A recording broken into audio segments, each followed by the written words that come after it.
ಸಿದ್ದರಾಮಯ್ಯನವರಿಗೆ MUDA tension ಕಾರಣ ಹೈಕೋರ್ಟ್ನಲ್ಲಿ ವಾದ ಪ್ರತಿವಾದ ಆಗ್ತಾ ಇರೋದನ್ನ ನಾವು ಗಮನಿಸ್ತಾ ಇದ್ದೀವಿ.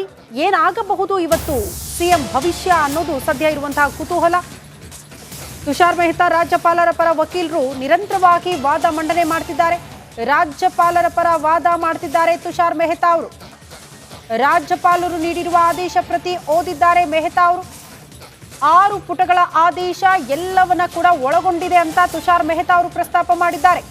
ಹೈಕೋರ್ಟ್ನಲ್ಲಿ ಸತತ 1.5 ಗಂಟೆಯಿಂದ ವಾದ ಮಂಡಿಸುತ್ತಿದ್ದಾರೆ ತುಷಾರ್ ಮೆಹ್ತಾ ಅವರು.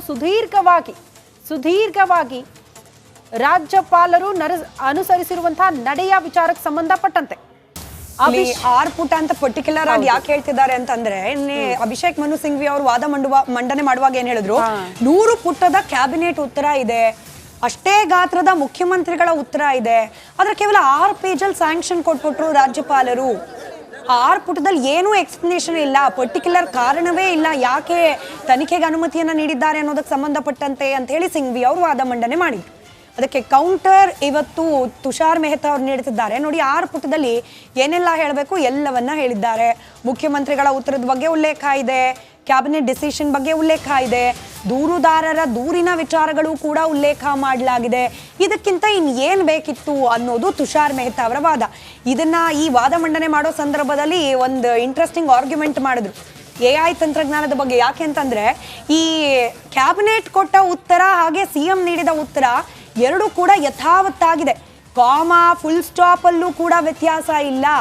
ಈ ಕಾನ್ಫ್ಲಿಕ್ಟ್ ಆಫ್ ಇಂಟ್ರೆಸ್ಟ್ ಇಲ್ಲ ಅಂತಾರಲ್ಲ ನೋಡಿ, ಕ್ಯಾಬಿನೆಟ್ ಮೀಟ್ ಮಾಡಿದಾಗ ಮುಖ್ಯಮಂತ್ರಿಗಳಲ್ಲಿ ಇಲ್ಲೇ ಇಲ್ಲ, ಇದು ಸಚಿವ ಸಂಪುಟದ ಸಹೋದ್ಯೋಗಿಗಳೆಲ್ಲ ಸೇರಿ ಕೈಗೊಂಡ ನಿರ್ಧಾರ ಅಂತ ಹೇಳ್ತಾರಲ್ಲ.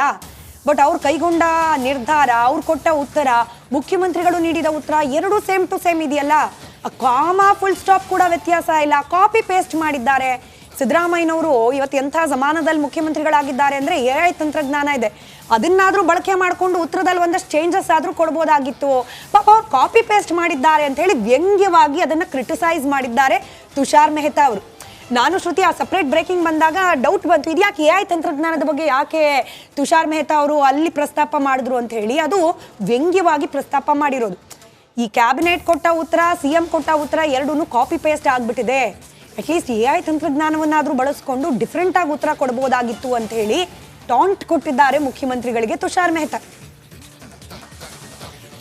ಜನ ನೋಡ್ತಿರೋರಿಗೆ ಹೈಕೋರ್ಟ್ನಲ್ಲಿ ಯಾವ ರೀತಿ ಪ್ರತಿವಾದ ಅಂದ್ರೆ, ಮೊನ್ನೆ ವಾದ ಆಯ್ತಲ್ಲ, ಅಭಿಷೇಕ್ ಮನು ಸಿಂಘ್ವಿ ಅವರು ಸಿಎಂ ಪರವಾಗಿ ವಾದ ಮಂಡಿಸಿದ್ರು. ಅದಕ್ಕೆ ಇವತ್ತು ಪ್ರತಿವಾದ ತುಷಾರ್ ಮೆಹ್ತಾ ಅವರು ಕೌಂಟರ್ ಅಟ್ಯಾಕ್ ಅನ್ನೋ ರೀತಿಯಲ್ಲಿ ಇವತ್ತು ಹೈಕೋರ್ಟ್ನಲ್ಲಿ ಆಗ್ತಾ ಇದೆ. ಮೋಸ್ಟ್ಲಿ ಜನಸಾಮಾನ್ಯರು ನೋಡ್ತಾ ಇದ್ರೆ ಏನಾಗ್ತಾ ಇದೆ ಅನ್ನುವಂಥ ಕುತೂಹಲ ಜಾಸ್ತಿ ಆಗ್ತಾ ಹೋಗುತ್ತೆ. ನಮಗೂ ಬಂದಿದ್ದು ಅದೇ ಪ್ರಶ್ನೆ, AI ತಂತ್ರಜ್ಞಾನ ನೋಡಿ, ನಿರೀಕ್ಷೆನೂ ಇಲ್ಲದೆ ಅಂಥ ವಿಚಾರಗಳು ಕೂಡ ಇಲ್ಲಿ ಪ್ರಸ್ತಾಪ ಆಗ್ತಾ ಇರೋದು. AI ತಂತ್ರಜ್ಞಾನ ಯಾಕೆ ಅನ್ನುವಂಥ ಪ್ರಶ್ನೆಗೆ ಅಲ್ಲಿ ಉತ್ತರ ಕೂಡ ಈಗ ತಾನೇ ಸ್ಮಿತಾ ಅವರು ಎಕ್ಸ್ಪ್ಲೇನ್ ಮಾಡ್ತಾ ಇದ್ರು. ಮತ್ತೊಂದು ಅಪ್ಡೇಟ್ ಲಭ್ಯವಾಗ್ತಾ ಇದೆ. ರಾಜ್ಯಪಾಲರು ಎಲ್ಲ ದಾಖಲೆನ ಪರಿಶೀಲನೆ ಮಾಡಿದ್ದಾರೆ ಅಂತ ಅಂದ್ರೆ, ನಿರಂತರವಾಗಿ 1 ಗಂಟೆಗೂ ಹೆಚ್ಚು ಕಾಲ ಆಯಿತು ತುಷಾರ್ ಮೆಹ್ತಾ ಅವರು ರಾಜ್ಯಪಾಲರ ಪರವಾಗಿ ವಾದ ಮಂಡನೆ ಮಾಡ್ತಾ ಹಲವು ವಿಚಾರಗಳನ್ನ ಕೂಡ ಪ್ರಸ್ತಾಪ ಮಾಡ್ತಿದ್ದಾರೆ. ದೂರು ಬಂದ ತಕ್ಷಣ ತರಾತುರಿಯಲ್ಲಿ ನಿರ್ಧಾರ ಕೈಗೊಂಡಿದ್ದಾರೆ, ತಮ್ಮ ವಿವೇಚನೆ ಬಳಸಿಲ್ಲ ಅಂತ ಅಭಿಷೇಕ್ ಮನು ಸಿಂಘ್ವಿ ಅವರು ಈ ಹಿಂದೇನು ವಾದ ಮಂಡನೆ ಮಾಡಿದ್ರಲ್ಲ, ಅದಕ್ಕೆ ಕೌಂಟರ್ ಅನ್ನೋ ರೀತಿಯಲ್ಲಿ ಇವತ್ತು ತುಷಾರ್ ಮೆಹ್ತಾ ಅವರು ಹೇಳ್ತಿದ್ದಾರೆ. ದೂರಿನ ಪ್ರತಿಯೊಂದು ಅಂಶವನ್ನ ಕೂಡ ರಾಜ್ಯಪಾಲರು ಪರಿಶೀಲನೆ ಮಾಡಿದ್ದಾರೆ. ಮೂಡಾ ವಿಚಾರಕ್ಕೆ ಸಂಬಂಧಪಟ್ಟಂತೆ ನಿವೇಶನ ಹಂಚಿಕೆ ಆಗಿದೆಯಲ್ಲ, ಅದರ ದಾಖಲೆಯನ್ನ ಕೂಡ ಇಂಚಿಂಚು ಬಿಡದೆ ಪರಿಶೀಲನೆ ಮಾಡಿದ್ದಾರೆ ರಾಜ್ಯಪಾಲರು. ಎಲ್ಲವನ್ನ ಕೂಡ ಪರಿಶೀಲನೆ ಮಾಡಿದ ಬಳಿಕವೇ ಪ್ರಾಸಿಕ್ಯೂಷನ್ಗೆ ಅನುಮತಿ ನೀಡಲಾಗಿದೆ ಅನ್ನುವಂತಹ ವಿಚಾರವನ್ನ ತುಷಾರ್ ಮೆಹ್ತಾ ಅವರು ಪ್ರಸ್ತಾಪ ಮಾಡ್ತಿದ್ದಾರೆ. ಅಲ್ಲಿಗೆ ದೂರು ದಾಖಲೆ ಸಂಶಯ ಬಂದ ಹಿನ್ನೆಲೆಯಲ್ಲೇ ಆದೇಶ ನೀಡಲಾಗಿದೆ ಅಂತ. ಈ ಕೇಸ್ನಲ್ಲಿ ಸ್ವಾಭಾವಿಕ ನ್ಯಾಯದ ಅವಶ್ಯಕತೆ ಇಲ್ಲ, ಈ ಸಮಯದಲ್ಲಿ ತತ್ವ ಅನುಸರಿಸಬೇಕಾದ ಅವಶ್ಯಕತೆ ಇಲ್ಲ. ರಾಜ್ಯಪಾಲರ ಪರ ತುಷಾರ್ ಮೆಹ್ತಾ ಅವರು ಈ ವಾದ ಮಾಡ್ತಿದ್ದಾರೆ. ಸ್ವಾಭಾವಿಕ ನ್ಯಾಯ ಅನುಸರಿಸಬೇಕಿತ್ತು ಅಂತ ಈ ಹಿಂದೆ ಸಿಎಂ ಪರವಾದಂತಹ ವಕೀಲರು ಅಭಿಷೇಕ್ ಮನು ಸಿಂಘ್ವಿ ಅವರು ಹೇಳಿದ್ರು. ಇವರು ಅವಶ್ಯಕತೆ ಇಲ್ಲ ಅನ್ನೋ ರೀತಿಯಲ್ಲಿ ಕೌಂಟರ್ ಅಟ್ಯಾಕ್ ಕೊಡ್ತಿದ್ದಾರೆ. ತುಷಾರ್ ಮೆಹ್ತಾ ಅವರು ಹೇಳ್ತಾ ಇರೋದು, ಸ್ವಾಭಾವಿಕ ನಿರ್ಣಯವನ್ನ ಪಾಲಿಸಬೇಕು ಅನ್ನೋದು ಏನೂ ಇಲ್ಲ, ಅವಶ್ಯಕತೆ ಏನೂ ಇಲ್ಲ ಅನ್ನೋ ರೀತಿಯಲ್ಲಿ ಅವರು ಪ್ರಸ್ತಾಪ ಮಾಡ್ತಿದ್ದಾರೆ. ಸ್ವಾಭಾವಿಕ ನ್ಯಾಯ, ಸ್ವಜನ ಪಕ್ಷಪಾತ ಇದೆಲ್ಲವೂ ಕೂಡ ಈಗ ಪ್ರಸ್ತಾಪ ಆಗ್ತಾ ಇದೆ ಕೋರ್ಟ್ ಹಾಲ್ ಅಲ್ಲಿ. ಸ್ವಾಭಾವಿಕ ನ್ಯಾಯದ ಬಗ್ಗೆ ಪ್ರಸ್ತಾಪ ಆಯಿತು. ಈ ಹಿಂದೆ ಸ್ವಜನ ಪಕ್ಷಪಾತದ ಬಗ್ಗೆ ಕೂಡ ತುಷಾರ್ ಮೆಹ್ತಾ ಅವರು ಪ್ರಸ್ತಾಪ ಮಾಡಿದ್ರು. ಕಾರಣ ಸಿದ್ದರಾಮಯ್ಯನವರ ಮಗ ಡಾಕ್ಟರ್ ಯತೀಂದ್ರ ಅವರು ಈ ನಿವೇಶನ ಹಂಚಿಕೆಯ ಸಭೆಯಲ್ಲಿ ಅವರು ಭಾಗಿಯಾಗಿದ್ರು. ಇದು ಸ್ವಜನ ಪಕ್ಷಪಾತ ಅಲ್ವಾ ಅನ್ನುವಂಥದ್ದನ್ನ ಪ್ರಸ್ತಾಪ ಮಾಡ್ತಿದ್ರು. ಸ್ವಾಭಾವಿಕ ನ್ಯಾಯದ ಪಾಲನೆ ಅವಶ್ಯವಾಗಿರುತ್ತೆ. ರಾಜ್ಯಪಾಲರ ಪರ ತುಷಾರ್ ಮೆಹ್ತಾ ವಾದ ಮಂಡನೆ ಮಾಡ್ತಿದ್ದಾರೆ.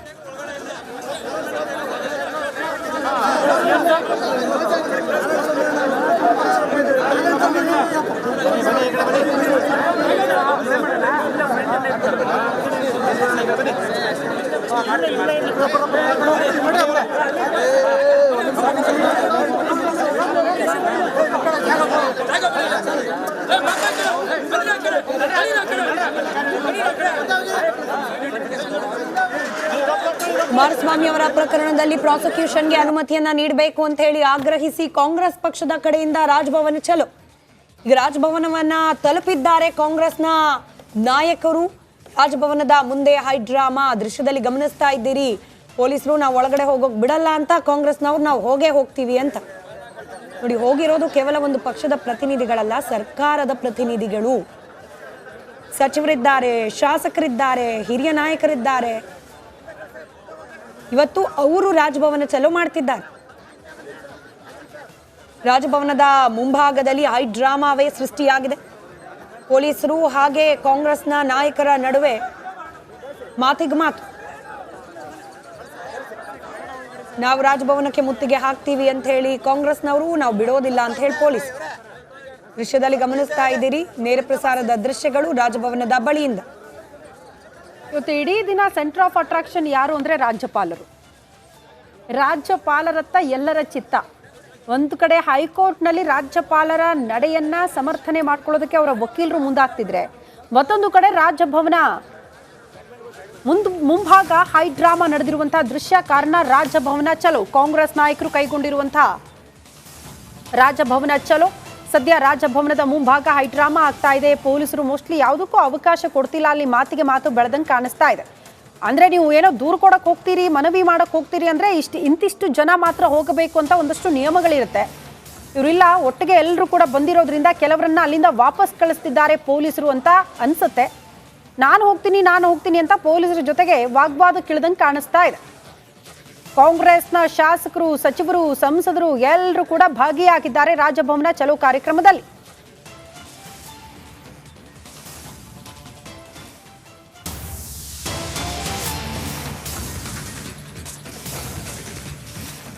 ಎಫ್ಐಆರ್ ದಾಖಲಿಸುವ ಮುನ್ನ ಯಾರ ವಾದವನ್ನು ಕೂಡ ಕೇಳಲಿಲ್ಲ. 70